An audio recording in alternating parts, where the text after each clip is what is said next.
Iya, Ngopi Lur. Masih di Angkringan Podcast. Nah, Wak, pada video kali ini kita ngebahas soal pemakaman. Tapi pemakaman yang nggak biasa nih daripada umumnya. Di mana? Di Bali. Bali. Oh, yang saya tahu di Bali itu. Nah, ini kan udah kayak beli-beli nih. Beli. Ya kebetulan Beli saya dot Lazada. Udah IPO nih. Lopez. Iya. Kebetulan saya kemarin baru dari Bali ya. Wih. Liburan lah ya, liburan. Wih.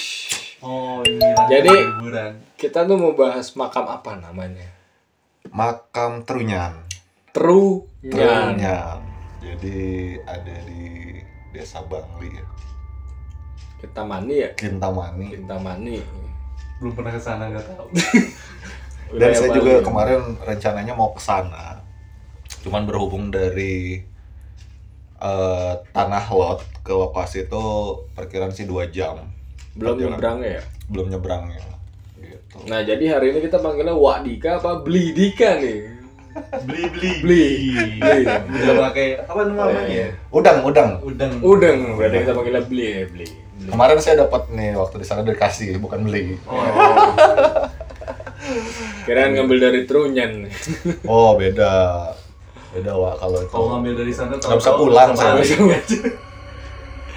Nah, ini kan pemakaman yang cukup unik karena memang sudah dari zaman dahulu ya, dari awalnya gitu. Mereka itu meletakkan jenazah itu nggak dikubur. Benar. Terus diapain? Jadi cuma digeletakin gitu aja. Dia hanya digeletakin dan dikasih kayak pagar-pagar gitu. Enggak bau tuh. Nah, Kan kalau logiknya tuh ada proses pembusukan lebih bau lah. Benar, kebetulan di sana itu nggak bau ya. Karena di situ ada pohon besar itu yang dinamain pohon Trunyan tadi. Kalau kita mau pohon kemenyan kali ya. kalau di sana sebenarnya Tarumenyan. Tarumenyan. Si Trunyan tuh namanya. Trunyan itu. Oh. Nah, jadi sebenarnya kalau cerita awalnya itu tadi sempat dibaca gitu ya, sempat di googling juga, dan juga ada di beberapa video gitu. Awal mulanya tuh pohon ini tuh harum banget. Jadi dari Bali timur itu sampai kecium nih Pulau Jawa. Banyuwangi. Awal ceritanya. Ya, sampai ke Pulau Jawa. Jadi itu ada 4 anak kerajaan Surakarta yang penasaran dengan Harum tadi. harumnya ini tuh harum apa gitu. Sampai dicari tuh. Berarti kan niatnya dari Jawa sampai ke Jauh Bali deh. cuma nyari wangi apa ini gitu. Bau apa itu ya? Ya, sampai datang ke Bali, ketemulah pohon itu. Ternyata baunya nih dari salah satu pulau. Itu di pulau kalau nggak salah ya. Iya, jadi di pulau. Di pulau, dan itu bahwa baunya ini, wanginya ini, harumnya ini dari pohon. Pohon Trunyan. Trunyan. Oh iya, pohon terunyannya itu. Tuh emang di Balinya tuh deketan banget sama Jawanya itu. Posisi dari Atau itu jauh. Ibaratnya itu berarti dari nyebrang tuh masih jauh lagi tuh.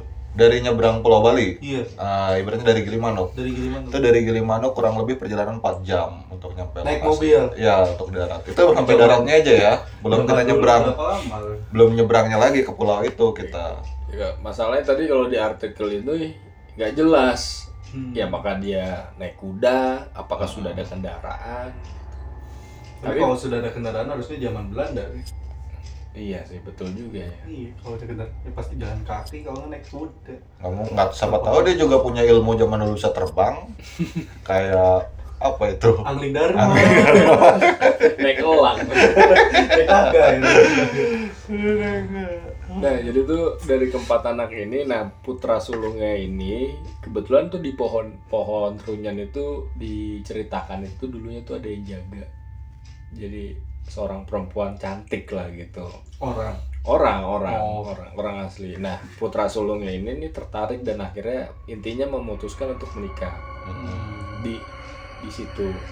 Nah, ketika menikah, mereka ini bikin kerajaan kecil lah di daerah pohon Trunyan itu, kerajaan kecil. Nah, karena putra sulungnya ini takut kalau bau harum pohon ini nanti gimana ya, semakin tersebar dan semakin banyak orang yang ke situ dan ingin mungkin mengambil atau intinya memanfaatkan lah dari pohon itu, terbesitlah ide tuh dia tuh menaruh mayat jenazah ya. Jenazah di dekat pohon itu. Oh, jadi asal usulnya gitu. Asal usulnya diceritakannya seperti itu. Dan itu tuh nggak tahu ya awalnya apakah, karena kan kalau tadi dilihat di video apakah langsung 11 mayat ataukah dia naruh satu-satu dulu sampai akhirnya mentok di 11 nih di dekat pohon tersebut.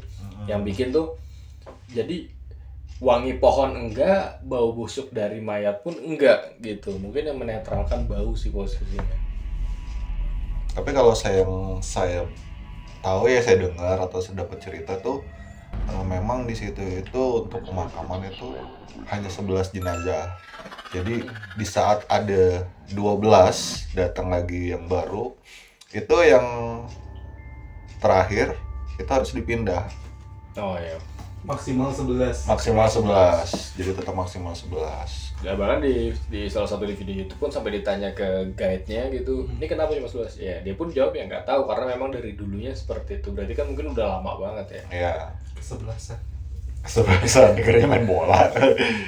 Tapi luar biasa itu ya, bener 11 mayat, terus ada kondisi yang baru, terus bahkan kan sampai terjadi pembusukan sampai jadi tengkorak. Tengkorak. Tapi bener-bener nggak ada bau. Bahkan harusnya seandainya kalau memang harus ada bau-bau sekilas gitu, dari ekspresi muka ketika ngerekam video itu kan pasti berasa dong, atau mungkin orang nggak bakal betah lah lama-lama di situ. Tapi itu untuk saat ini menjadi salah satu tempat wisata yang cukup diminati. Diminati turis. Walaupun ya tidak turis juga sih, ibaratnya turis domestik juga banyak yang mau ke sana. Lokal, internasional, interlokal. Tapi kalau misalkan ternyata 11 terus tiba-tiba ada datang yang baru, mayatnya masih utuh, gimana ya? Jadi sisa-sisa yang lainnya. Jadi dari 11 orang itu kan ibaratnya di desa Trunyan itu nggak kayak di daerah kota ya. Mungkin kalau di daerah kota itu hampir tiap hari ada yang meninggal lah ya. Itu di sana itu jadi belum tentu 1 bulan sekali ada yang meninggal gitu di sana. Jadi tadi ada yang dikecualikan ya, yang nggak boleh dimakamkan di Trunyan kalau nggak salah. Di sana itu memang khusus yang meninggalnya wajar ya, waktunya wajar tuh sakit, usia gitu. Kalau ada yang bayi tapi bukan di situ, ada satu lokasi lagi gitu. Sama, nggak dikubur juga itu? Iya, dia posisinya di atas tebing juga untuk anak-anak bayi. Jadi kalau kayak korban kecelakaan juga nggak boleh di situ? Nggak boleh untuk yang alasannya ya? Nggak ceceran gitu atau gimana ya? Mungkin harus yang utuh. Iya, harus yang utuh. Dan di sana itu juga dibawainnya tuh kayak ada uang, ada barang-barang kesayangannya bekal gitu. Dan mitosnya tuh juga nggak boleh itu barang-barang itu kita bawa keluar dari situ. Pernah ada cerita tuh salah satu turis mancanegara lah ya. Jadi dia ini pengen bawa tengkorak di dalam makam itu dia bawa keluar dari Trunyan. Dan instan itu dia. Dan itu udah dibawa berarti. Sudah dibawa. Itu dia sempat jatuh. Mungkin taunya kelebihan itu. Buat hiasan kali dipikirin di rumah gitu. Maksudnya kan kenapa nggak beli aja gitu ya? Apa mungkin dia ini udah pasti real gitu. Kalau mau beli juga siapa yang jual itu di deep web gitu. Ya kan ada kan tengkorak yang buat praktek di les IPA gitu. Dari resin ya. Dan itu kan satu rangka tuh kalau Tapi beda mungkin. Tapi jadi memang kalau yang memang 11 nih, ketika dijajarin 11 itu kan jadi kurang lebih kayak bangsa pagarnya bentuk kayak tenda gitu, jadi segitiga gini kan. Tapi jenazah ini kayaknya ditutupin kain ya kalau nggak salah. Tutupin kain, tapi itu cuma geletak gitu aja. Nah terus kalau yang seandainya udah penuh digeser itu kalau nggak salah ke depannya. Iya.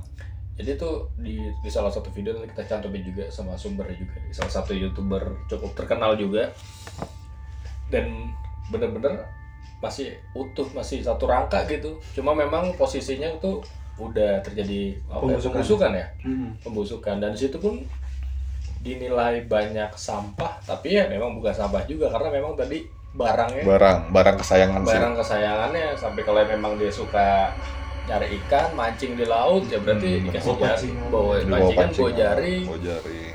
Bahkan sampai ada yang tuh kalau terakhir itu dia pakai kursi roda, sampai kursi Kursi rodanya rodanya ditaruh sih. dibawain ke sana. Gitu. Dan- Kau punya Lamborghini lu sih di situ ya. Wah, itu saya Bingung juga ya. bawain naik apa itu.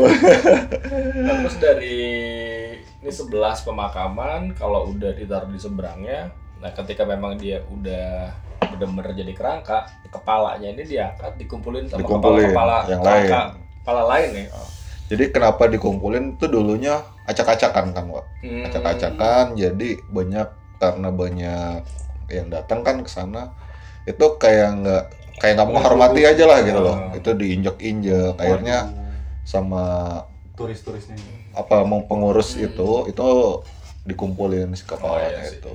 Oh jadi ceritanya kenapa dikumpulinnya Dikumpulinnya seperti itu. tuh. Kirain buat sensus. Bukan, jadi kalaupun awalnya kan hanya geletakan kemana-mana, di saat banyak pengunjung itu diinjak-injak gitu. Serasa gimana sih gitu kalau makam orang tua kena injak gitu kan. Akhirnya mereka dikumpulin seperti itu. Ya. Ceritanya. Tapi sebenarnya ada juga ya makam yang tidak dikuburkan di Toraja kalau nggak salah. Iya, yang mitosnya bisa jalan sendiri. Toraja bener ya? Iya. Yang digantiin baju juga rutin itu. Oh iya benar. Itu juga. Jadi sebenarnya Indonesia ini Unik ya. unik beberapa pemakamannya. Yang masuk ke dalam gua itu ke Toraja. Oh iya betul. Maksudnya di gua. Dan itu pun kayak ada rumah-rumah gitu juga ya. Jadi ditaruh digeletakin di situ. Dan bahkan sampai ada yang cukup lama di rumah juga ada kalau nggak salah tuh. Ya karena kan adat istiadatnya cukup tinggi ya, makan Oh cukup biayanya. biaya mahal ya. Ya, apalagi kalau misalkan raja tuh ada salah satu raja yang sebelumnya tuh Raja di Toraja itu sampai 3 tahun. Itu yang 3 tahun namanya. 3 tahun dibuat pemakaman. kurang lebih ya 3 tahun. Jadi itu selama itu kurang lebih jenazahnya ada di rumah. Ya, diformalin dan lain-lain, dibahas. Berarti mungkin Kurang kalau nggak salah ya saya baca tuh 3 tahunan. Dikuburnya tahun 2022 ini itu kalau nggak salah. nanti kita coba cari artikelnya ya. Karena memang Indonesia ini banyak unik. Unik ya adat istiadatnya. Adat istiadatnya. Ya, kalau di Toraja karena mungkin biayanya terlalu besar, makanya ada bisa sampai waktu 3 tahun ditambah lagi ini silsilah keluarganya kan tinggi banyak banget, harus support juga, makanya di sana jadi kebersamaan tinggi banget. Dan ibaratnya nih kalau kita di Muslim, kalau cerita dari mereka itu kalau kita Muslim kan kalau meninggal banyak yang sedih, kadang kehilangan. Tapi beda untuk agama kayak di Bali tuh yang dapat saya cerita, di saat mereka meninggal itu mereka percaya kalau mereka ini bakal bersatu dengan dewanya gitu loh. Jadi bahagia, intinya bahagia. Jadi ya, harusnya tidak perlu ditangisi ya. Iya, jadi memang benar sih, kadang kita juga untuk mengikhlaskan keluarga itu kan susah ya. Mungkin sama lah antara Muslim dengan Hindu itu mungkin sama, cuman beda jalurnya aja gitu. Intinya sama-sama mengajarkan kebaikan. Benar. Iya, cuma keren sih ya. Itu ada beberapa mayat di situ. Cuma main digeletakkannya tapi tetap nggak bau gitu. itu apakah itu bisa dijelaskan secara sains nggak ya kira-kira ya? Benar juga sih. Apa mungkin koreksi takut kalau salah nih, apa mungkin sebelumnya menggunakan zat apa dulu gitu mungkin baru digeletakin, atau ya udah memang kalau meninggal udah digeletakin di situ aja gitu. Tapi kalau setahu saya sih itu nggak ada dikasih zat bahan-bahan apa-apa nggak gitu. ada gitu. Jadi memang begitu mereka meninggal langsung dibawa ke sana gitu, langsung digeletakin sana gitu. Berarti kandungan zat haranya tinggi banget dari tanah sama si pohon. Logiknya sih di sini. Ya oke lah, kita juga bahas kayak nanti next kita bahas masalah yang pemakaman Toraja lah ya. Oke, kita jangan lupa di like, komen, dan juga di subscribe di Angpot. Ya. Ngopi lu.